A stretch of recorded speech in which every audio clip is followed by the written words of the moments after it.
All right, ladies and gentlemen, one of our favorites from the ACC Network, ESPN family. It is Mr. Roddy Jones. Roddy, woo! What's up? What's up, boys? How are you? It's great to see man. your smiling faces. I mean, you guys look phenomenal.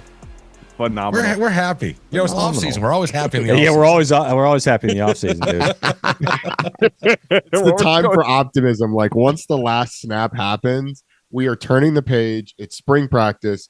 Everybody's got the answer in the portal. Every recruit's going to be a first-round draft pick. It's the time for optimism. I love it. Or they're going to be a fifth-round draft pick, so they go ahead and decide to come to Miami. As long as they stay. Like Right. there was a period there where those fifth-rounders would leave after their junior year, and you're like, dude, what are we doing here? Now, hopefully they'll at least stay until their last season. I gotta be honest with you, and we were talking about this earlier, and we've talked about it for the past few weeks. And you give us your take on this. I'm still like low here. I'm not drinking the Kool-Aid. Okay. I have gotten to a point here where unless you can show me on the field, and look, I love the Cam Ward signing, and I know we're going to get a receiver or two, and I love the fact that we got the center from Indiana, and the trenches are great. The kid from Marshall on the edge, like. I love it. And there's a lot of sense of optimism, a lot of reason to be happy. Yeah. But I'm not buying it. Like, so I understand your hesitation. I do. And look, I think both the Miami experience of being a Miami fan over the last, I don't even know how many years you want to qualify it, probably 2 decades. But also combined with the Mario Cristobal experience, which you asked the people at Oregon, and it felt sort of unfulfilled. I think at Miami so far, in terms of wins, it's been unfulfilled. And I hate to say it, I hate to sort of go not moral victory, but like this was never going to be a year where they won 10 games. So to me, last year was less about the wins and losses. It was definitely about the wins and losses, but about the progress. And I think you saw progress in enough areas to be encouraged. And particularly on the offensive and defensive lines. Like you can find skill. You'll always be able to find skill in the portal. Offensive and defensive lines at the highest level have to be developed. Florida State is an exception in that. And honestly, offensive line wise, they never got to great. They dipped in the portal for most of it, a lot of smaller school guys, but they were smaller school guys that were multiple year guys that developed for the most part. They had one transfer come in this year and play for them a lot. But they're an exception. I think what Miami's doing, the encouraging part, is that you see the high-level talent on the offensive and defensive lines, and that is encouraging to me to the point where, like, if you want me to sell you on some crazy Miami stuff, I can sell you. I can sell you on some Miami stuff now because I think when you look at recruiting, they're recruiting as well as Clemson. When you look at the portal, they're portaling maybe not quite as well as Florida State, but close to as well as Florida State. They recruit better than Florida State. They portal better than Clemson. So when you look for the long term, I think you could convince yourself that Miami's sort of the place to buy stock for the long term. But I understand your hesitation because, I think from a coaching standpoint, there's a lot to prove on that stuff. We just said before you came on, we feel Mario is a great architect. He has a blueprint. It worked at Oregon. But it seems like when you're trying to construct this from the South Florida bedrock, it's just not materializing on game day. You've watched a couple Miami Hurricane games. You saw what happened this year when we failed to kneel against your alma mater. What, in your opinion, is going on? Where is it's just not building from the ground up moment for the University of Miami Hurricanes? So I do wonder, and you guys would have this answer much better than I, like, the culture of South Florida football, like what is it? Is that some of what we're seeing reflected on the field at the University of Miami? I don't know the answer to that question. I've talked to people about the fact that they feel like some of the South Florida recruits have been a little overinflated from a recruiting standpoint, and I've talked to coaches about the challenge that you have finding offensive and defensive linemen in South Florida. I mean, you see where Mario had to go to find a lot of those guys there. So I do wonder if some of that creeps in. I think from a staff standpoint, this was a staff that I think any new staff has to learn each other. And I don't have any inside information there, but it felt to me like a lot of the year there was some learning to be done. and part of my assessment on Miami this year, like I kind of consider them an 8-4 team more than a 7-5 team in the regular season because like you're a knee away. Tyler Van Dyke's injury, I think, was much more severe than I knew. It was much more limiting and painful than I knew. And so originally in that Florida State game, I had sort of the take that, they should have played Tyler Van Dyke. At least he gives you the threat of throwing the ball. So a healthy Tyler Van Dyke, I do think changes that game some because the running game was so good in the first half. And then when Florida State realized, they can't throw the ball at all, then the game changed. So I do think like Miami's close in a couple of areas. But on the field, to be honest, I can't put a finger on it. And it's different. It's different than it was like in the Manny Diaz era. It's different than it was before that. Cause I do think there is sort of an attitude that this Miami team played with that was different in the past, particularly defensively.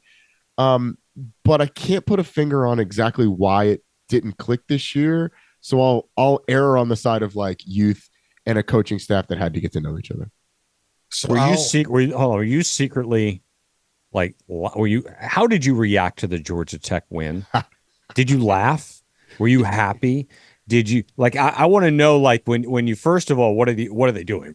What is he doing? Yeah. And then it turns around and you get, the 2 passes, the 2 receptions for a touchdown. Were you, I want to know your reaction. I know I don't like it. I don't know. I don't like what's coming. Yeah. So to be completely honest with you, I turned the game off. Like I was done with that game. I put it off to the side. It wasn't like officially off. Like it was still on my iPad. I was in my hotel after a game. Like the iPad got moved. I was like, okay, I am done with this. It's time to move on. Because there was another game on that night. I can't remember what the game was. There was another late game. And so I moved the iPad and I looked down just to see like if the huddle was on at that point. Like who were they going to interview? Was Mario Cristobal going to show up on set? I look over and Georgia Tech's got the football. And so I saw the last play of the game before I knew what happened before. And so I'm like in shock. I'm trying to figure out what the hell happened. I'm doing the math in my head. Like, did I do them? Like, did they have more time than I thought? Did they have timeouts? So I'm doing, and then I rewound obviously and saw what happened. So I didn't get to experience it in real time the way I should have. But yeah, of course we made fun of it. We made fun of it relentlessly for weeks. We played like the bend the knee. We had a whole montage of Game of Thrones, like bend the knee, like take a knee. We had a whole thing. And so it did provide us some good content on radio. But my Georgia Tech fandom couldn't come out because confusion reigned supreme. So let's talk about this because, and I think that's one of the things that is creeping into Scoops not wanting to fully buy in mine as well, is that one of the things that we did, one of the knocks, Roddy, on Mario, even when he was at Oregon and when he was at FIU, was his game management. Just wasn't, you could find issues and poke holes and people wouldn't really be able to call you crazy or be a hater. Right. And we've seen that over a couple of years. And I think that is something that we had heard it, but didn't really realize. And now we're seeing it. And like, I don't know. I guess we're like, why doesn't this stuff get corrected? Why aren't you improving yourself as a head coach? And that, why are we seeing like this is now twice, Roddy? I mean, it was funny with Georgia Tech, but it happened once at Oregon also. They could have taken a knee. They chose not to, and they ended up losing the game. Now that was slightly different because there still would have been time left on the clock, but still it backfired. And I don't know any other coach that's happened twice with. So, I mean, are we viewing too much into that? Are these just weird coincidences that just kind of happen and Mario will get over that? How do we break that down? How do we reconcile that? So the answer is no. I don't think you're reading too much into it. Like, I think that is a red flag because look, there's a reason Saban's the greatest ever. Like yes, his teams were great and they did blow out a lot of people. But think of like 2nd and 26 in the national championship game. He benches Jalen Hurts and goes to Tua Tagovailoa, and they end up winning that game because Tua's in the game. Now, Tua takes the sack to get him there, but then he also throws the pass to Devontae Smith to win it. The Gravedigger play this past year, I can go back to 2012 when they played Georgia and a smart play at the end by one of the Alabama players tackling a guy in bounds.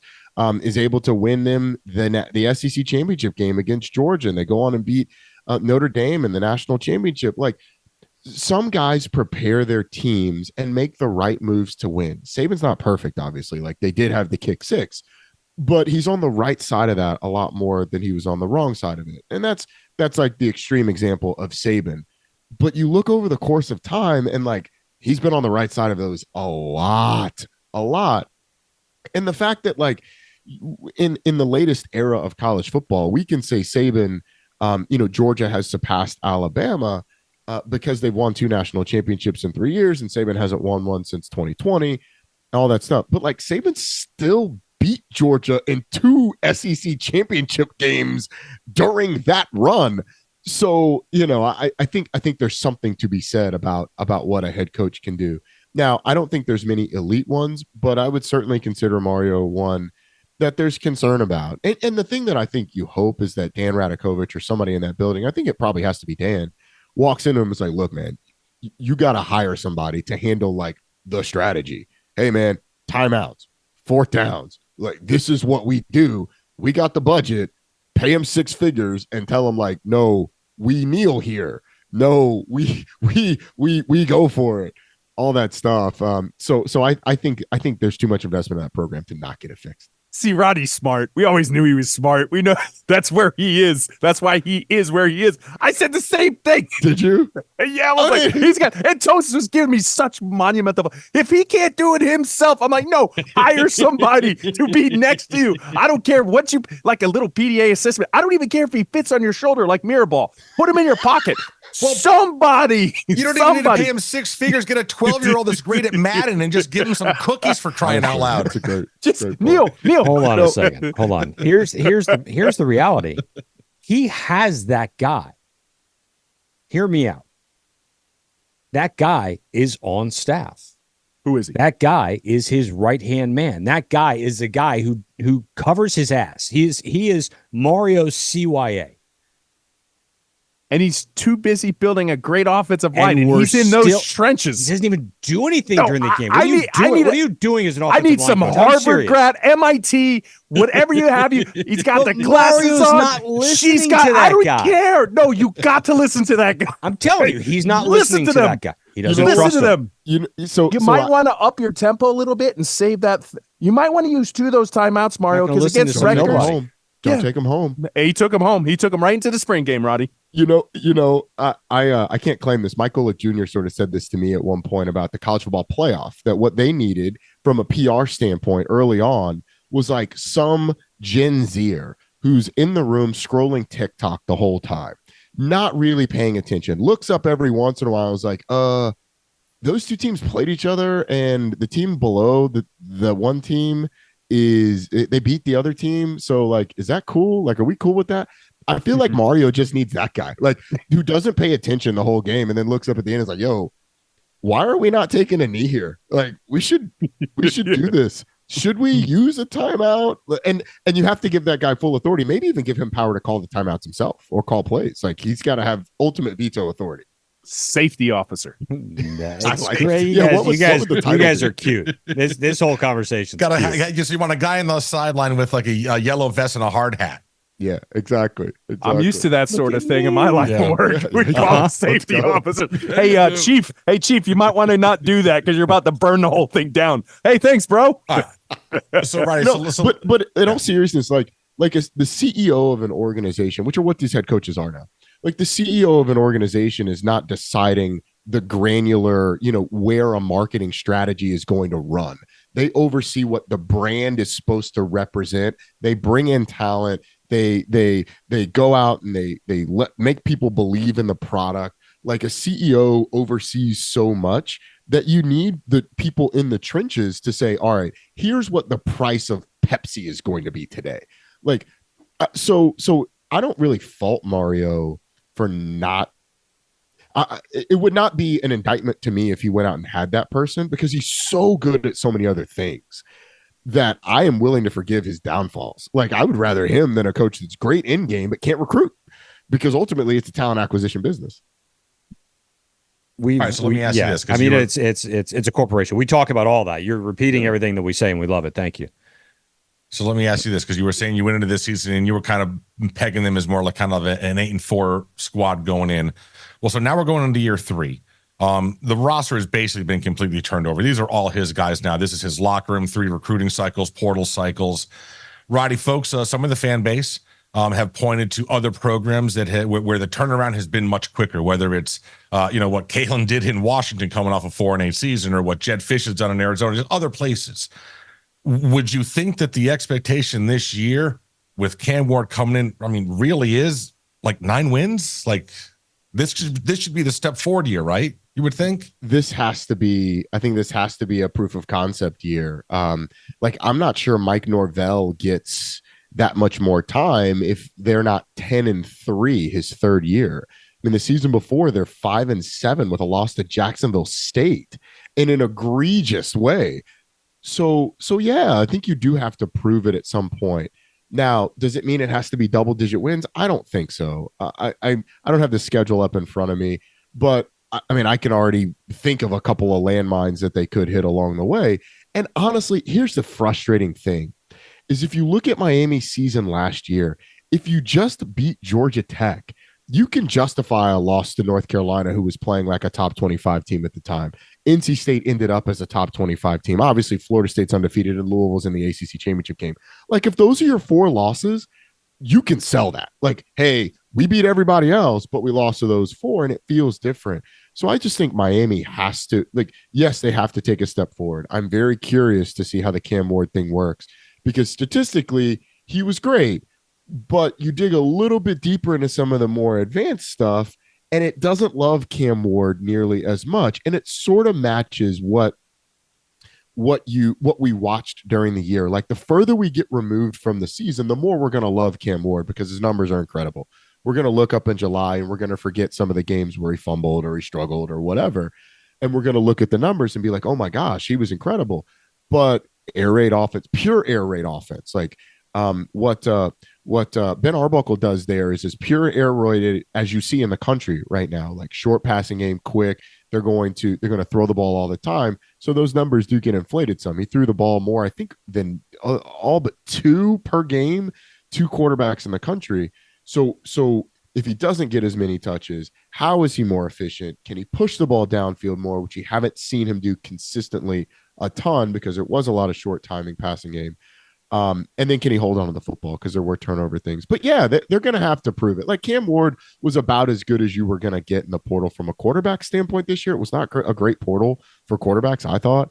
But ultimately, Miami's going to have to – they're going to have to win games. And I think definitely 8 and 9 would certainly be a welcomed number to hit.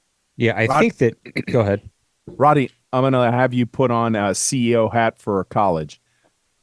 You can level with us, all right, from what you've seen in either direction, because he played at Clemson at one time. If you had to go ahead and get a QB1, are you leaning more towards the Cam Ward side, or you're leaning more towards the DJU side? It's okay. You can say the Florida State side.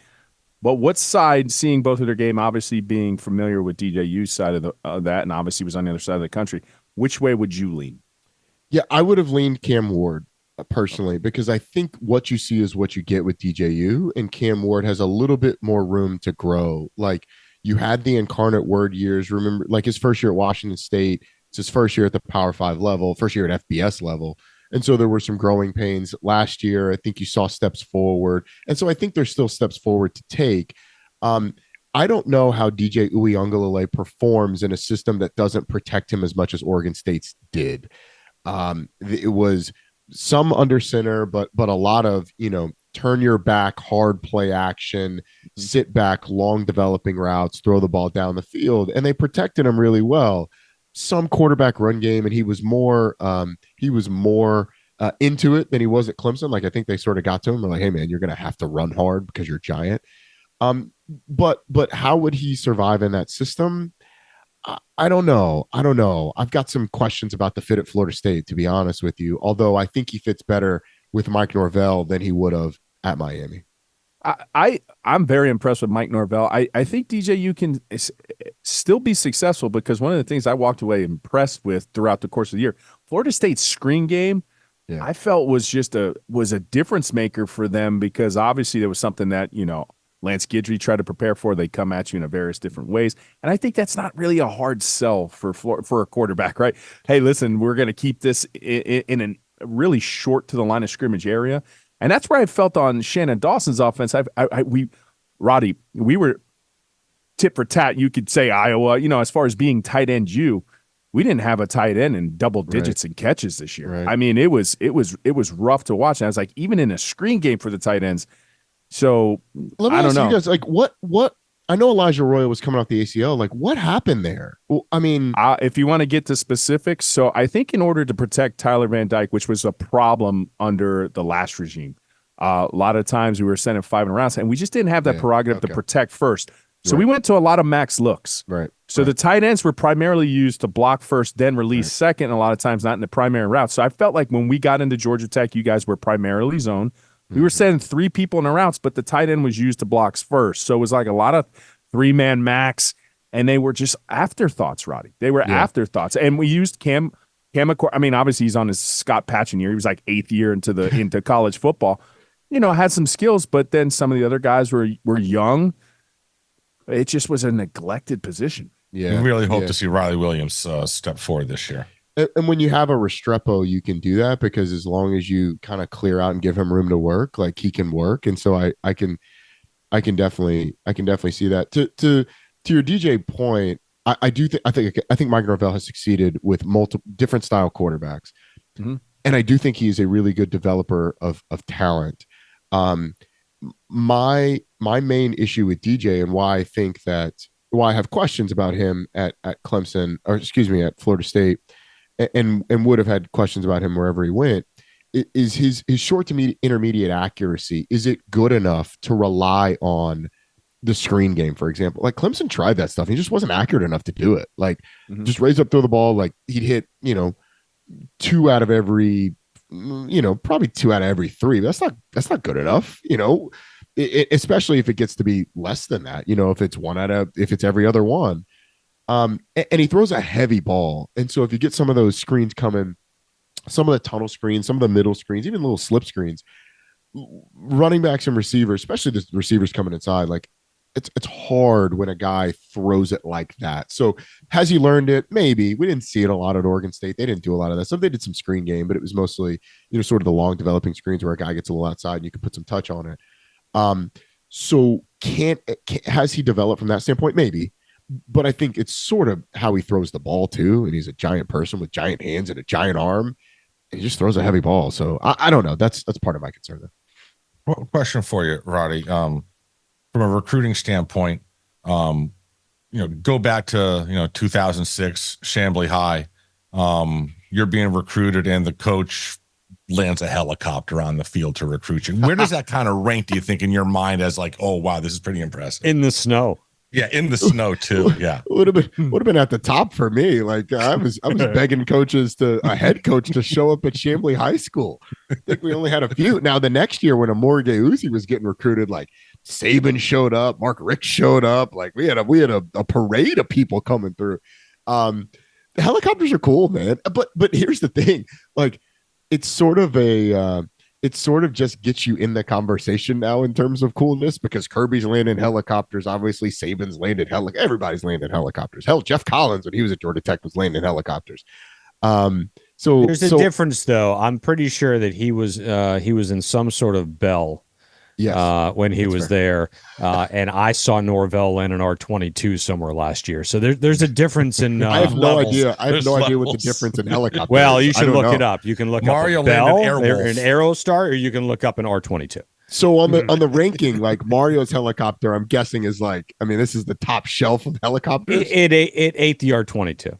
Okay. I love that. Yeah. Yes. I don't know what kind of helicopter it was, but it is a rinky-dink little helicopter. Like, it ain't flying you very far. Yeah, it's true. So I wanted to go because, and I thought about this and I remembered it. So screw you guys for taking all my time up. How much have you practiced Tua and DJ's last names? A ton. Have you practiced Nico's last name? He knows I'm it. Oliva. I am Oliva. So I thought it was Oliva. I thought it was Iamaliava. Like I thought that's what it was. Is that? I don't know. I've been trying to practice. You still don't know? Listen, I Is know. there someone at Did you ESPN hear can ask? him say Tua and then DJ's last name though? Like this dude's been in the mirror practicing this shit. Yeah, That's where. I mean, that's why he is where he is. That's right. That's right. It rolls like Uiagalean and Tagovailoa roll off the tongue, and so at some point, is that right? At some point, yeah, you got it. At some point, like I'm pretty sure it's Iamaliava, but the thing is, I still second guess myself.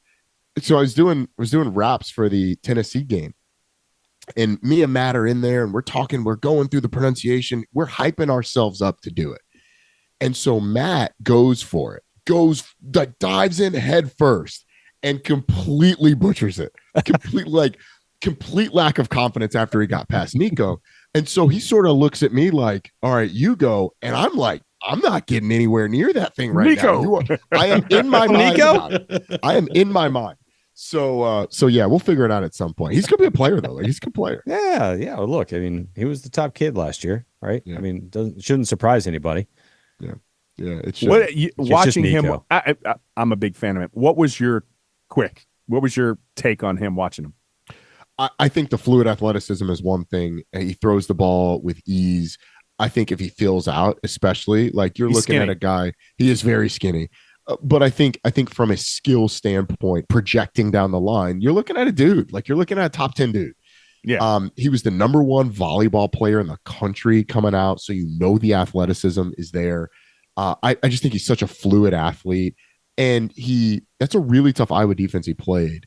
And so for him to not get frustrated with the struggles that they had throwing the ball at times, which everybody did against Iowa, and use his legs some, I thought was really impressive. I thought the way he handled it all was really impressive. Iowa didn't score a point in like the last 3 games. That's very like Iowa. You have to try to do that. Yeah, to not score. I mean, Deacon That's Hill. wild. The thing is, against Tennessee, they were inside the 10-yard line, and Deacon Hill throws an interception, a bad interception too. Like they had points. But yeah, I mean, it's so brutal. Iowa football. That's the thing about Michigan was the best team in the country from beginning to end, so I don't want to take it away from them. But we all act like the SEC and the Big Ten are on the same level. They're not. The Big Ten was awful last year. Like it was terrible. None of the Big Ten West teams could score. Penn State couldn't get past the other two.